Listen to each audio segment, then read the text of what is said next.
Through this system of deceit, the elite's criminal agenda can continue forever because the people waste all of their political energy debating the media spectacle instead of investigating the globalist agenda.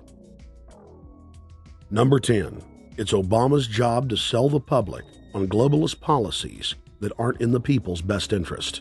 But the overlords have many salesmen. His most important function is to protect the criminal oligarchs from prosecution while they loot the economy worldwide, start new wars, and engage in torture. They're called Generation O, and they were the key to Barack Obama's White House win.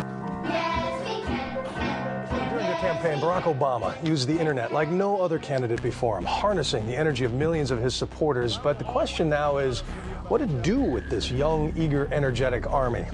This gives Barack Obama and his administration contact information for so many people, so next time he needs to push his legislation, he can contact all these people. Kennedy-esque. I feel as though this was like when John F. Kennedy was elected. Shouting, smiles, and tears. This is the best day of my life! It was the scope of Obama's victory that was most impressive. I saw a photograph of Obama playing basketball. And I said, you know what? I see him as a leader, and that's the world that's in his hands. Own a piece of history, commemorating the day the world changed forever. His confident smile and kind eyes are an inspiration to us all.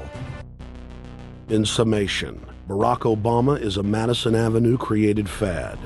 All of the crazed Obama worship, being pushed by the corporate media, is scientifically designed to capture the public in a net of peer pressure mass euphoria. If the New World Order can just distract the public for a few more years, the elite can finish constructing their police state control grid. Now, a lot of times, we don't want to know the issue. Right. We don't want to know the issue. We feel, what do you call this thing where you get this false sense of gratification, but because a black man is in office, everything's going to be all right. No, everything's not going to be all right. Yeah. Until you look into the agenda on what the Democratic Party has been about, is about, and will be about, regardless if Barack Obama is the president or not. And that's real. Barack Obama is the perfect Trojan horse.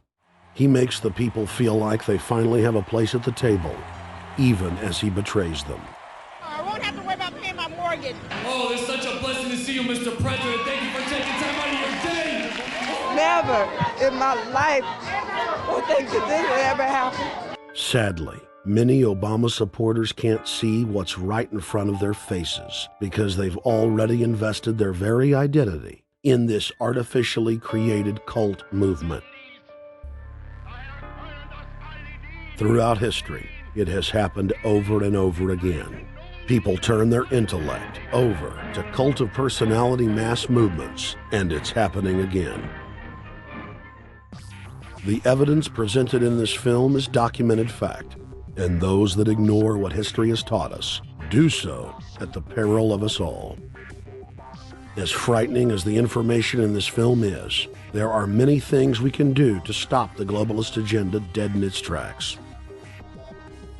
First, we expose the cult of Obama for what it is, a sad hoax. Next, realize that we are all being propagandized 24/7. Investigate all information for yourself, be it political parties, the media, or this film. Be aware of the tricks that the elite use, like the staging of false flag terror attacks and other crises. Rediscover the Constitution and Bill of Rights. Promote a culture of true liberty. There is a reason the internationalists are attempting to destroy the sovereignty of all 50 states. They know it is one of the biggest threats to their domination. The federal government has been completely hijacked by foreign interest, and more than 25 states have recognized this fact and are moving to block the New World Order at the state level by declaring their 10th Amendment powers. But most important of all, There is a huge awakening taking place in the United States and across the world against the globalist agenda. Free people everywhere are joining together and saying no to corruption and tyranny and no to world government.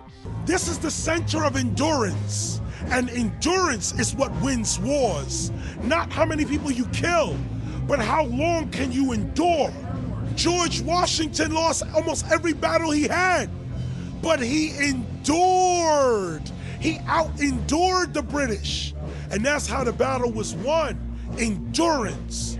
And each and every one of you watching this, every single one of you, is just as important as the people who were our founding fathers, as that you are just as important as the Sons of Liberty who met in the 1770s to philosophize about freedom, to philosophize about a republic, to philosophize about a truly free country with a republic. There's 1 billion people on